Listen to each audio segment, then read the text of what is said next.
Hey there, global adventurers. Grab your passports and join us. I can't do it, man. I'm sorry. Freaking ChatGPT. Grab your passports and join us for an exciting journey around the world. Yeah, I think we're gonna have to. Yeah, do it. We're gonna have to write our own intros. This is not right? the 21st century that I dreamed. This is what I got, man. Hey there. Welcome to Real Estate Without Borders. I'm your host, Dave Hutch. We're here with Daniel Foch. And today, we're jetting around the globe to uncover the best place to live and work in 2025. Whether you're dreaming of a fresh start or a killer career move or just better quality of life, this episode's got you covered. You're welcome. Do people like that kind of stuff? Know. I feel like maybe. I don't know. Whenever I watch YouTube, I can't watch YouTube videos unless they're like super chill people where they're just like us talking. That's why I like podcasts. I agree. Because there's like just people having a conversation. It's not like, all that like, and I remember I was at this event once. I promise we'll get to the episode. Did we introduce the episode? The episode is 25's best countries to live and work in, by the way. Quick story time. I was at this event and I was a speaker, and then there was this other keynote speaker, and he was talking all about like rah and like all of this, like you got to do this with your voice and blah, blah, blah. And I'm like, then I got up and he's like, don't stand at the podium the whole time. And I was like, right after this dude, right? And I'm like, okay, guys, forget everything you just heard. I'm going to stand at this podium the whole time, and I'm going to tell you a shit ton of bad news with charts. And if I did it with like the rah, it would be really weird. Like, I feel like you would find that would be weird, right? This guy's trying to sell me some doom, So I think that there's a time and place for everything. And I think people are misreading like that everyone wants to hear I think like disingenuous. Authenticity is what people okay, cool. We're on the same page. Be a part of. I think it's like the whole super over embellished everyone, the super happy. That's not real, and I don't think anyone wants to watch that. Maybe it's just us. Yeah. So with that being said, whether you're dreaming of Swiss Alps views from your home office or thinking about your startup being built in Singapore's vibrant tech scene, we've got you covered. Mine is think Switzerland Alpine's charm, Singapore skyscraper hustle, or maybe Greece's sun-soaked shores. Ready to pack your bags? Let's dive in. Weird. Where'd you type yours in? Notion? I'm in Grok, but it's weird that the AI did the same kind of thing. At the top of the Notion doc. Because they're robots, man. They're all the same, like it's getting weird out there, man. Like, even when you're on the internet and like, and if you're like in a Reddit thread or like a Twitter thread, and you can see like this comment is like, that was an AI that wrote that, it's like there was this article I read called like the golden age of the internet is dead or something. And like the majority of content is like robot generated now. It's a really scary thing you sent me yesterday. The Matrix is here, dude. We're interacting with robots already. Crazy. That was crazy. Here, let me get to the list so you guys can at least enjoy this part. Sorry, everybody. Me and Foch haven't talked in a week, so give us a break. We're catching up. Too busy, guys. Okay, 2025 best countries to live and work. At number 1, Switzerland. 2, Singapore. 3, USA. 4, Australia. 5, Canada. 6, the UK. 7, UAE. 8, New Zealand. 9, Austria. 10, Italy. 11, Hong Kong. 12, Latvia. 13, Malta. 14, Hungary. And 15, Greece. And that's from the Henley, which I'm going to be honest with you. The Henley Opportunity Index. Let me Google what this is. Or do you know that? There's only 3 buttons. Henley's like a type of shirt where you button the top, but it's like a crew neck, right? What is the Henley Opportunity 3 buttons, Index? 20 properties. Where are they getting this information from? You got another list. It's the same list. No, same list. It's Visual Capitalist always does a pretty sick. The Henley Opportunity Index is a benchmark of all of tool created by obviously Henley and Partners, a global firm specializing in residence and citizenship planning.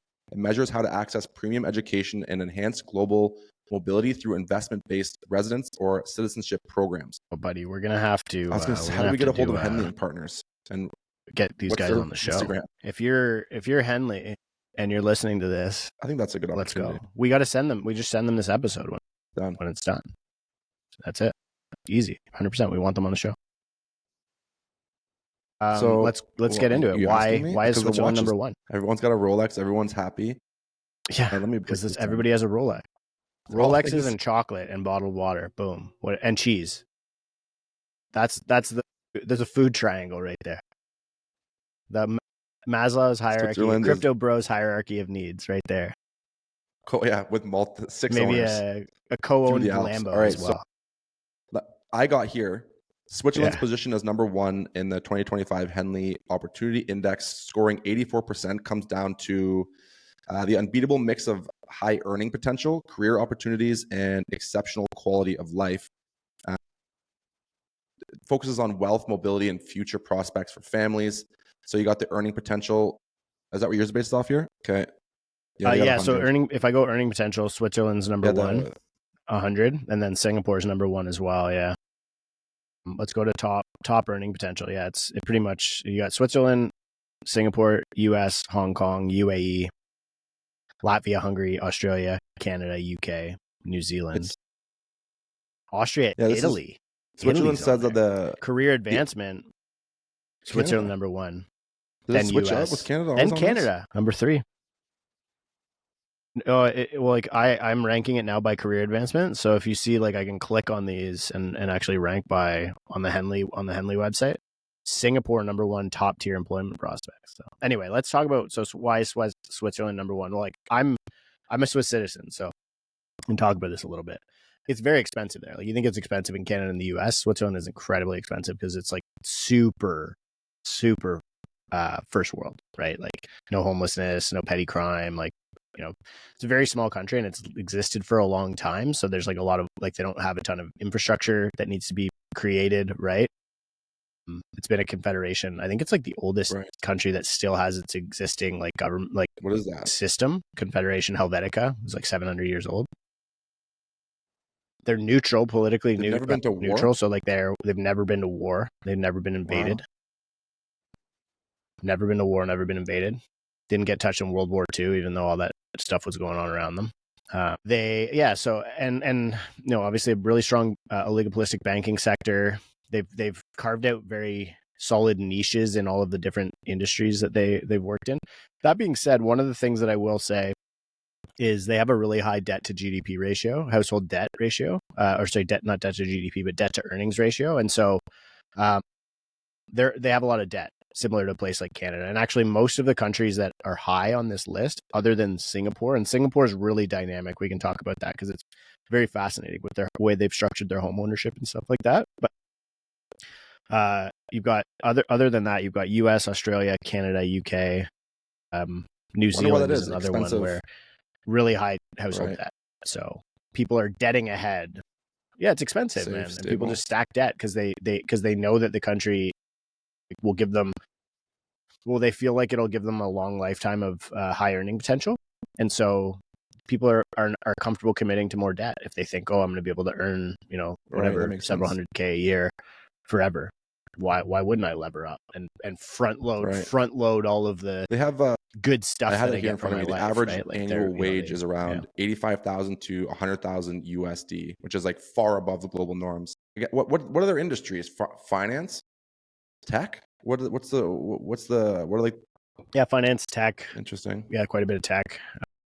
It has a top tier. Yeah, obviously, I think so. Career advancement score high 80s. Top tier employment prospects high 80s. Unemployment's around 2 to 3%, which is good. Watches, machinery, premium education. Yeah, it's full weather, lots of fresh water, mountains. I don't know. I mean, it's just like a nice. You lived there for a bit. I totally get it. I don't know why I ever left there, to tell you the truth. Yeah, when I did my military conscription. Because I never went to war. What did you do all day, to be a Swiss citizen, you have to go to the army. Was it cool? Just like train, throw grenades, like just make some shots. Yeah, it was cool. It was one of the best experiences of my life. You were able to. I was honorably discharged, but I wish I stayed longer. Yeah. Yeah. Well, you only have to go for a year typically, but yeah, I had a medical issue then. I've got it resolved since, but I had a medical issue that I had to be discharged for. Sleep apnea. They didn't allow that. I didn't know, but I could barely speak the language. I didn't tell them on my application. Snoring. And then long story. You're trying to hide in the bushes and. Yeah, I guess. I don't know. I don't even snore anymore, but because I got yoga yesterday. I got it. And the last 10 minutes of my yoga class, they do like you just lay down, and they're playing the music and she's got all the scents. And I was beside my fiance and she like had to nudge me because I could feel myself drifting. And she was like, "Hey, you're going to disrupt everybody's yoga class in about 3 seconds." Hey, yeah. I could not. Yeah. Namaste awake, bro. All right. Okay. Let's go to Singapore. See? Let's do it. Index score of 79, which is just behind Switzerland's 84%. Okay. Hold on. Is Singapore an island? It says a global economic powerhouse. I think it's no. I guess it technically is, but it's like it's super close to the mainland. Okay, it looks like kind of like an island in such that like Manhattan is an island, a right? global economic like powerhouse packed into a tiny island offering exceptional job prospects, career growth, and future-focused environment, perfect for ambitious professionals and investors eyeing the Henley's index goals of wealth, mobility, and opportunity. So you got earning potential scores high 90s. Yeah, on your end there. Singapore's cash machine for skilled workers. Salaries in finance, tech, and trade are hefty. Think between like 80 and 120K USD annual for mid-level professionals in banking or IT. It's not quite Swiss perfection. Low personal income taxes, maxing out at 22% or even less. Means you get to keep, obviously, most of your income in Singapore. Also, a global trade for finance hub. It's a magnet for high earners. Yeah, like I think it would be one of those key places where people want to get involved if they don't want to be in like within the kind of Chinese or Hong Kong economy. It like similar to Japan in that way, where you want to kind of be have exposure to the Asian market. They have a really unique thing too, because there's a ton of demand. And a lot of people want to invest, like you think about cities, like comparable cities like Hong Kong that have, you can go look at it and say, okay, yeah, there's infinite demand here for, the next 100 years. How do I get exposure to this? Well, they're not super friendly to foreign investment. And this is one of the things, they've been very protectionist. So I think there's like a tiered, to my knowledge, property taxes get tiered up with however many properties you own. I'll do it right now for you. Or something gets tiered up. I'll try and look it up. They have a huge government developed housing. So like there's a lot of government owned housing. Really? They have a 99-year leasehold system for most residential properties. So like they're not fee simple. Yeah, not fee simple, similar to like a lot of the Western world. So. And it's very strict regulatory oversight for property tax is tiered. It increases based on both the annual value, the rental value, and the property value, and how many properties you own. So tiered based usage. So Singapore has two types of property taxes: owner occupied residential properties, so like a home you live in, obviously, or non-owner occupied, so rented out. They have tiered rates for owner occupied. The first, so annual value. So is that basing it off of how much the property is appreciating? Increases on both the annual value. So it says annual, right? Probably also the potential rates for owner-occupied homes as of 2024. As well, right? So first 8,000 zero tax, next 22 4%, next 10,000 6%, all the way up to above 100,000 it maxes out at 16%. So even for your primary residence, you pay more tax if it has a higher annual value. Okay. And then you have your tiered rates for non-owner occupied homes. So an investment property. So for the first 30,000 is 12%. Next 15, 20%. It increases until above 90,000, which caps at 36%. And now the part that you mentioned, the more properties you own, the more likely they fall under this non-owner occupied bracket, especially if it's rented out. That's all I got for you. Yeah. So, I mean, Singapore is basically like the entire country is a city, right? It's a city state. And the interesting part about Singapore is that their homeownership rate is among the highest, especially for like a non-communist country. Like there's a lot of those you've got a lot of like kind of countries left over from like the USSR or like your like Laos, Russia, North Korea, right? Cuba and China all have high homeownership rates. Singapore has a homeownership rate over 90%. To compare that to like, let's go to Switzerland, which is number one on the list. Switzerland's homeownership rate is like 42%. Okay. So the majority of Swiss residents rent. And so homeownership isn't necessarily this wealth building tool or this necessary thing for people to have to achieve a high degree of wealth. But in Singapore, it very much is. And they also have, again, this government program that I was mentioning where they have that government developed housing development board or HDB. About 80% of Singaporeans live in HDB flats with most owning their units. So basically the government develops houses. 80% of Singaporeans live in HDB. So they own it in like flats with most owning their units. So the government develops housing for them. I did not know that. To buy. Very. I was Googling. Definitely dynamic. I didn't either. The catch Very interesting. is their work culture is, it says 60-hour work weeks aren't rare. But if you're a realtor, we know that we work all the time. So 60-hour work weeks should be no problem for us real estate professionals. Right? Cool. Next on the list, we have 100%. Who's next on the list? The USA. Number 3, the USA. All right, let me get some stats for you here. There you go. Number 3 for top investment migration programs. Yeah, it ranks third. So it to access the world's best score opportunities. of 78%. So number 1 was 84%. Singapore 79. The US is 78. Let's see. Earning potential is that score in the 90s. The USA is a money-making giant. So salaries in tech, finance, healthcare can soar. Think around 150 to 200K annually for software engineers in Silicon Valley or traders on Wall Street. It's not Switzerland, but the top end here is unmatched globally. Taxes are a bit higher, obviously, 37% federally plus state. There's an interesting thing that they use on this Henley website that says the number of universities in the top 250 universities. 45 of the top 250 are in the US. Look that up. 7. I wonder what that's like for Switzerland. 7. Wow. 7 of the top, and for Singapore, yeah, I think like the career advancement is high 80s, which I feel like maybe is low for the US, because I feel like, I don't know, like here it says if the USA is basically your playground if you got the right work ethic. It's home to global giants, Apple, Goldman Sachs. Climbing from entry level to exec, seems to be somewhat obtainable, and entrepreneurs there. I think starting a business, is somewhat decently easy, right? Top tier development prospect in the US. I think there's a lot of opportunities. Yeah.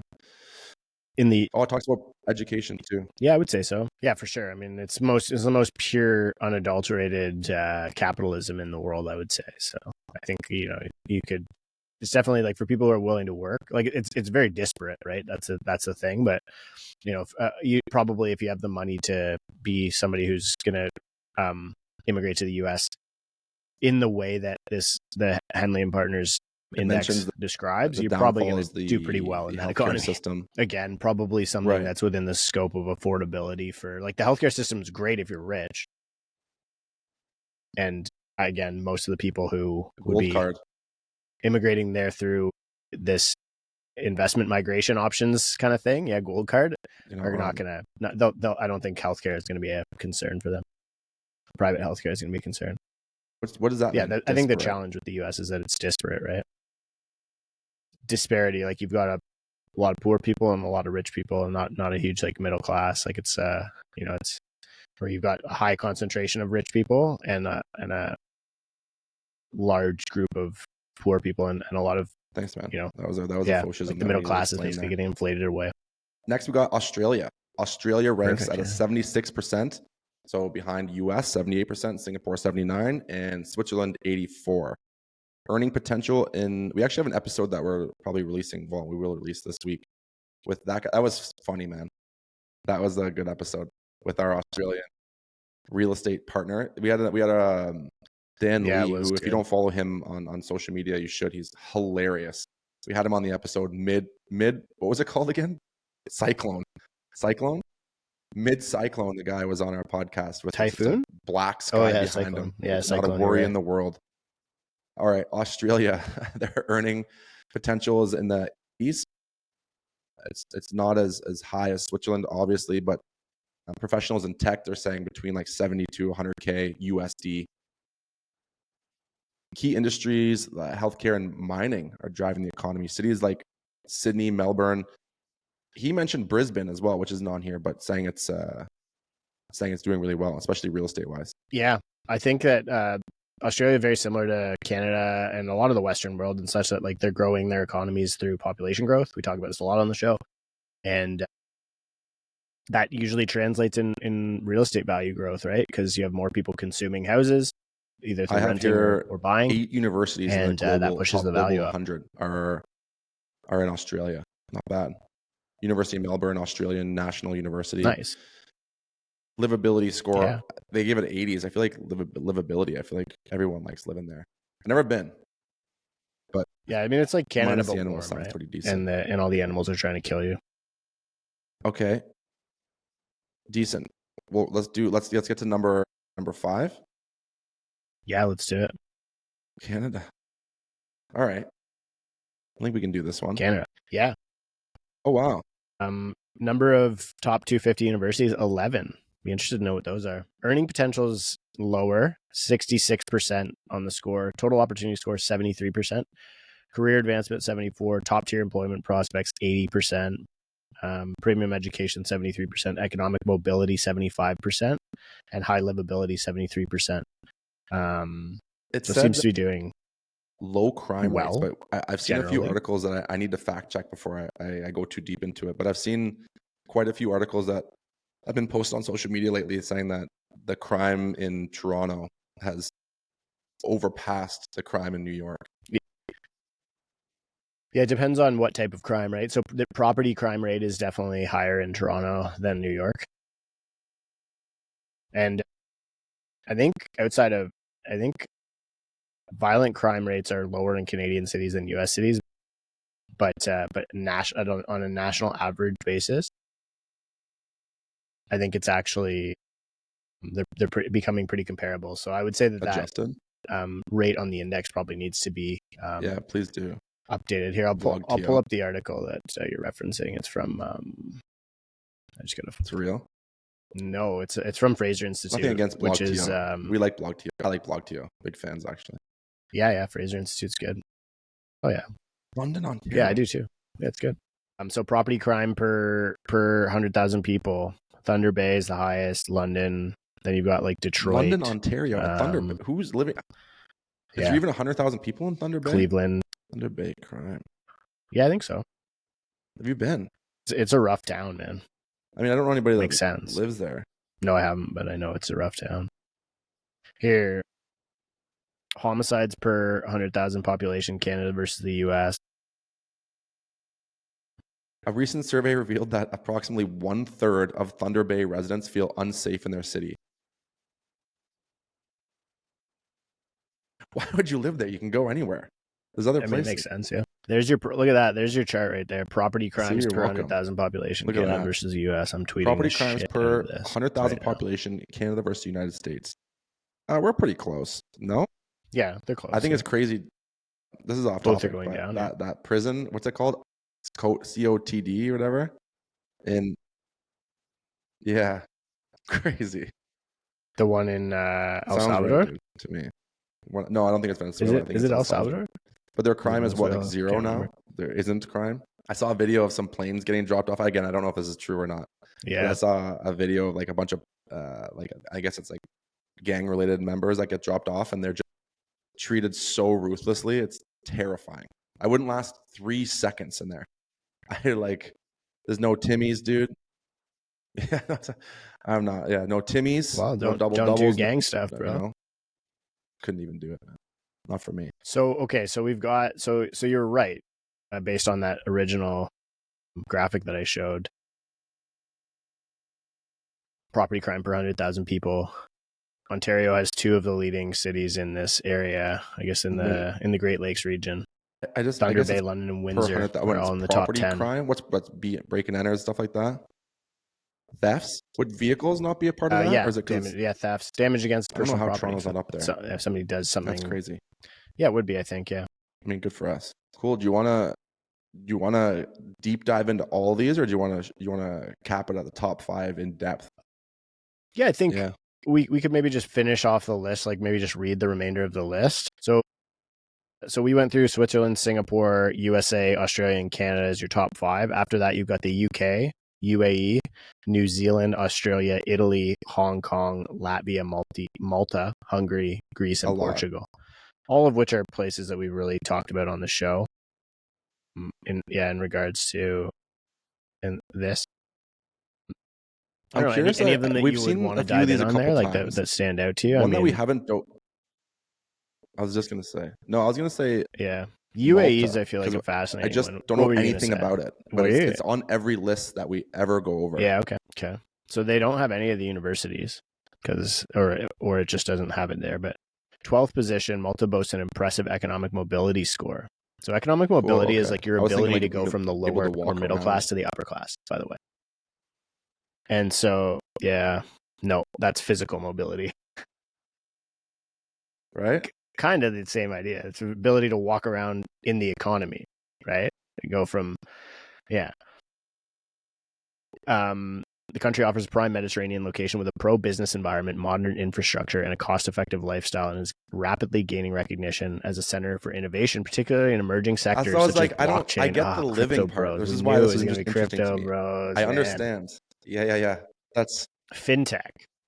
I mean, the living part, you just got to look at that picture. Like, look at that freaking picture, man. There's like a cruise ship, and it looks like literally like what am I? Like, it feels like probably like you're in something like in what's that movie, like crazy. Troy or something, Troy with like Brad Pitt. Like, it looks beautiful, like all this old sandstone. But that's castle what confused me, because I get the life, I like, get the living there aspect, but the work aspect I don't understand. This is what it has here for earning potential. So I have Malta's salaries are modest, obviously, compared to the top 5-10 professionals in the same industries of the top 10. To compare, the salaries in Malta are between 30 and 50K annually for those same positions that were like 100K plus for the top 3. But I think this is really basing this off of that career advancement. Like, the growth opportunities exist, especially in niche sectors like iGaming, fintech, maritime. What's that? Like sailing, fishing? Well, yeah, like ship related stuff. Well, it's probably, it could be fishing, ports, shipping, stopovers, right? Anything like kind of related. Probably a lot of like if you get a lot of like fishing, if it's in the Mediterranean, right? Like any like Mediterranean fishing rigs, if they have good ports, companies there, like Bet365 or Malta blockchain startups offer paths up. But the small market population limits scale compared to like Canada or Australia. Interesting. The crypto bros. God bless. And then it talks about the education as well. The education, it's 100%. Definitely, it's not elite like the rest. Let's see. The University of Malta ranks regionally, and international schools cater to expat kids, but it's no match for Canada's top 100 universities or the USA's 45 global leaders. For families investing in residency, it's functional English medium EU recognized degrees, but Henley scores it lower for lacking world-class prestige, obviously. Makes sense. You want to do the UAE quick? Since everybody's always talking about Dubai, like I feel like everyone is always like it's like, to me, it's like, yeah, people are like US, Mexico, Costa Rica, it's Dubai. Funny. I feel like those are whenever I post anything about Mexico, I get all the Dubai realtors that are over there in Dubai, and they're like, man, but Dubai. I'm like, yeah, I'm not saying it's bad. I just live in Mexico. And it's very far. It's very far. Like, I don't know. I mean, how are you going to do deals in Toronto, in Dubai? You'd be a night owl, and then you wouldn't be, kind of defeat the purpose. Also, like, I think it's so hot there during the summer. Although I guess Mexico is probably like that too, right? Like, I think Mexico and like a lot of US, like Texas is like that too. Florida, I don't know. I don't love the heat. Like, I like the heat, but I don't love it. I like doing stuff and like, physically. We make our own chart for this. Physical mobility, not economic mobility. Based off of physical mobility. The heat level index. Yeah. Heat. That's why I like California, man. Like, it's like so many. California has like one of the highest. And I feel like it's not like in January. It's not days of January, February. It's not weather, scorching hot there. No, like you can go for like a nice walk in the morning, and then go like and stay cool. Like you could walk like fast, like 6K, or like go for like a jog, like what are you wearing? 6 to 10K, and like not be like drenched in sweat and worried about your health. I would wear like a sweater in the morning, and then you can lay by the pool in the but from like 12 to 3. I don't know, man. Not a lot of places you can do that, I think. So let's go. A UAE would be one of those places, right? Like, it's like Canada. They're like 3 months of the year where like most of your activity would be indoors. That's why they have huge shopping malls. Like, they crushed Canada. They crushed us on the tallest building. They killed, they got rid of, and they crushed us on the biggest shopping mall. That we had the West Edmonton Mall, and then they did their biggest shopping mall, that one that you can see from space.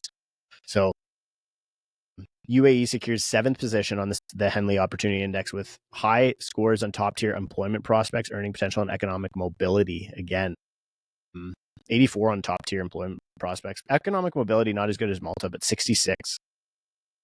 They stand out as a leading economic center where rapid progress is fueled by the strong presence of multinational companies.